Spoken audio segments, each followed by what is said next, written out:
So today I'm going to talk about one of the events I'm most interested in all of history, and that is D-Day.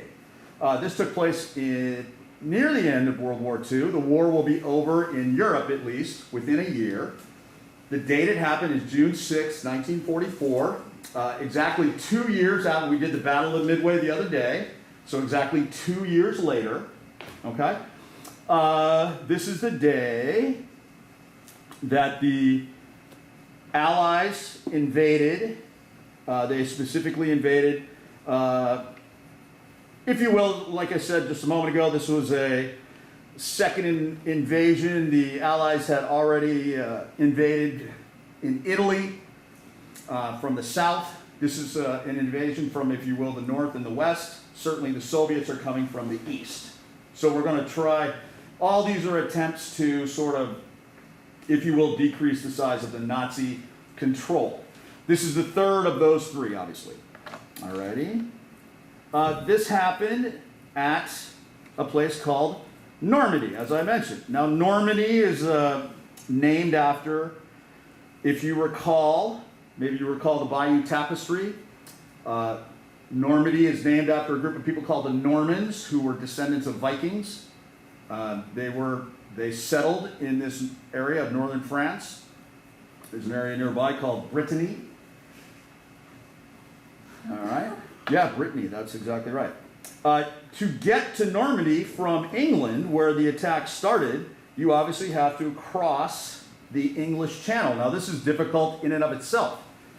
It's hard enough to, it's hard enough to just invade France any which way. And, you sort of think about historical invasions across the English Channel. Of course, we could go back to the story that the Bayeux Tapestry told, of course. Remember that William the Conqueror, the king of the Normans, invaded to England. We can go back to Julius Caesar, remember him? Julius Caesar invaded Gaul, what today is France, what used to be called Gaul. Remember, Julius Caesar conquered Gaul, but he also invaded into England. He had to cross the English Channel. So now here we have another famous invasion coming the other direction from England to France. And by the way, the English Channel is one of the roughest seas, roughest pieces of ocean water on Earth. All right? So who is the person that runs it? Well, you might recognize his name because he, of course, became a president of the United States after the war. His name was Eisenhower, Dwight D. He was the Supreme Allied Commander. He was obviously a veteran. Well, maybe not obvious, but he was a veteran, of course, of World War I. He was the United States Army, so he was a West Point graduate. And so what this sort of means is even the British, even the French, any European, the Canadians, any European nation, allied nation that was involved in the war against Germany, ultimately, even the British generals still had to answer to Eisenhower. He was the one that was chosen as the supreme commander of all Allied officers. What was the code name? Well, I don't know. Again, if you don't study too much military history, you may not know this, but generally everything has a code name. This one was called Operation Overlord. That was the overall code name. There were several parts to Overlord, which had their own codes.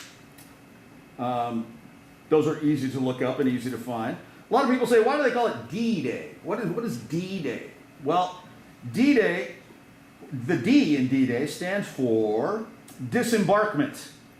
In other words, when you disembark, basically you're on a boat and you get off the boat, you disembark. All right? Or it's the day you leave. It's the day the boat leaves the harbor.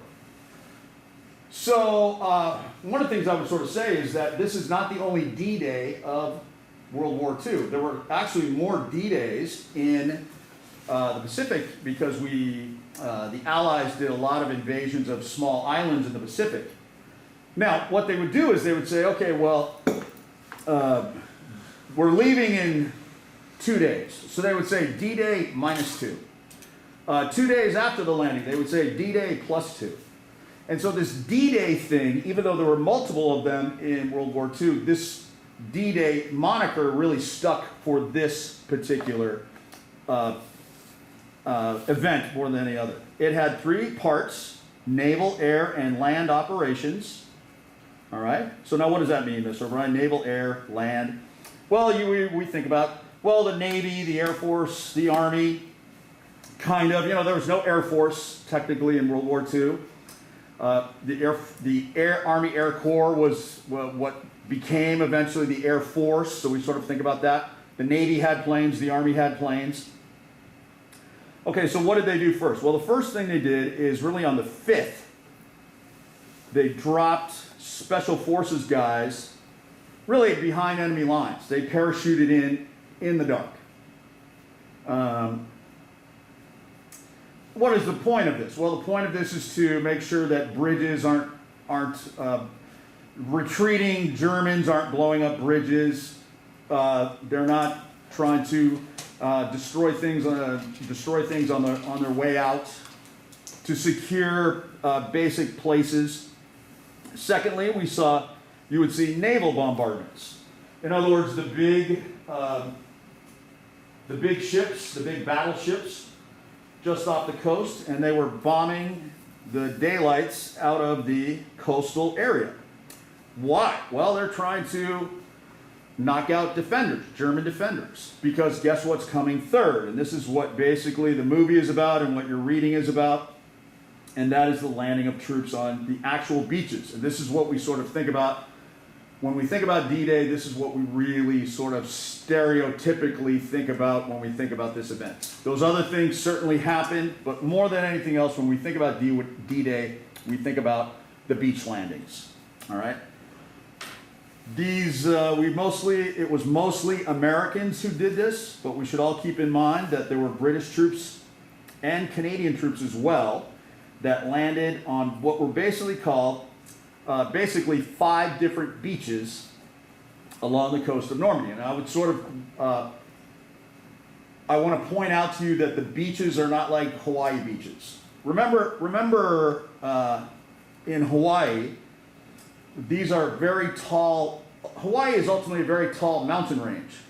And so just off the beach line, what happens to the depth of the ocean just off the beaches of Hawaii? Well, it drops significantly very quickly. Whereas certainly, for example, on both coasts of the United States, most of the coasts of Europe, you have what I call shelf beaches. And so you have these very wide beaches. And then what happens when the tide goes out? You've seen this before, right? When the tide goes out, the beach extends even further. You can actually walk out further. It's not a steep drop-off. So those are the kind of beaches that you're dealing with in this event, what I call shelf beaches. So there's about 130,000 troops in the 3rd section in total that were brought in. So we say hit the beaches, all right? And we're going to see that's exactly what. So in other words, this part 3 that I'm talking about, there are about 130,000 troops, British, Canadian, and American troops, mostly American, but all were there. And there, like I said, there were 5 beaches, and they all got code names. And the American beaches were codenamed Utah and Omaha. All right. Now these beaches had their own French names, if you will. But what they were called for this operation, they were called Utah and Omaha. The others were called Gold, Juno, and Sword, if you're interested.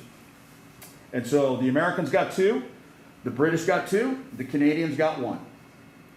The hardest fighting of all, and therefore the worst casualties of all, were at Omaha. That's where it was the most brutal. All right? That's where the Americans, that's where the most troops were dropped off, and that's where the fighting was the most bloody. All right? Okay, so what should we sort of remember is the importance of D-Day? Well, I told you the story of the tour guide the very first time I went and his comments. And we had about 25,000 Americans die in the actual day itself, in very immediate aftermath of this. We have a whole bunch that are injured as well. So this total operation is very human life cost. There's a huge human life cost in this operation. All right. This doesn't include the British and the French. There were some French soldiers that came in as well. The French wanted to be a part of it. Certainly, it was their home country. So if I remember correctly, a couple of French units came in on the British beaches, if I remember correctly. So those numbers, that I've given you would be higher if we included the British, the Canadians, and the French as well. All right. We obviously they would be higher if we included those. All right. I think I just mentioned that this is really the beginning of the end. Yes, Stalingrad was a turning point. I think that the invasion of Italy and knocking Italy out of the war is certainly a big deal. D-Day is a huge deal, and this begins the ending phase. And what I mean by that is that the war is over within 11 months. Hitler commits suicide. In May of 1945, and that basically, for all intents and purposes, brings the war to an end. Okay, so a couple things here. I'll just show you some photographs of what you'll see. So right above Omaha Beach today, there is an American cemetery. And there's about 10,000 grave sites there. And again, I've been to this place 3 times. Now, when you see the movie today, you will see in the opening scene, the opening scene is sort of in modern times. And of course, the movie is called Saving Private Ryan. And basically, in essence, Private Ryan, who's an older gentleman by this time, he has gone back to the cemetery. And he and his family are walking around the cemetery, and they're looking for gravestones. And so this is sort of exactly what you will see. And if you're familiar with military grave sites, you will sort of recognize the sort of the way they sort of set them up like so. Very beautiful, very green. Okay, sort of get the idea what I'm talking about here. All right, how the rows are perfect. Maybe some of you have been to Arlington Cemetery in Washington, D.C., very similar type thing. These are all, for the most part, these are all crosses. And on the cross, across the horizontal part of the cross is the name of the person who was killed. But sometimes you'll see Stars of David for soldiers who are of the Jewish faith. Okay, there you go. There's another shot. So you kind of get this idea, right? You kind of get the idea of what I'm talking about. All right. So what you do is you kind of walk over here along the edge, and then you can look down on the beach. And I can tell you that when I did this the first time, it really hit me. Because you're up at a high elevation, and one of the things you kind of get this idea of what I was talking about a shelf beach right here. So you have to imagine this whole horizon full of ships and landing craft coming in. But you can see how wide it is. And I'm going to be honest with you, it's very open. And one of my first thoughts when I was there at this particular spot, so like when I took this photograph, my back was to the cemetery. Does that make sense? And my first impression when I stood there taking this picture and I'm looking out, I'm going, how could they have missed? You have perfect line of sight. You have nothing there's no covering for anybody in this area. Those German guys, they couldn't have missed. Okay? So now, I also want to show you these photographs of the time period. And one of the things you'll discover is that the most famous picture is this one right here, of course, which I just showed you. And then you're going to get a copy of this. This was taken by a man named Robert Capa. Now you may say, can you focus it in, Mr. O'Brien? It's blurry. That's as focused as it's going to get. And the reason why is that Capa, who was a journalist, he's not in the military, he commented that his hands were shaking so much because he was so scared that he couldn't get anything sort of in focus completely. So you can see that a lot of his footage, and he doesn't have much left because he accidentally exposed some of the rolls of film that he had, okay, after the fact. And they're sort of black and white, all right? And one of the things you'll sort of notice here is these crosses, but you generally get sort of the idea. And then when Steven Spielberg and Tom Hanks decided to make Saving Private Ryan, one of the things they did when they filmed this scene is they wanted to sort of seem like these Robert Capa pictures. Exactly correct. Okay? All right, so that is what I'm going to leave you with as far as D-Day is concerned. We're going to watch the movie now.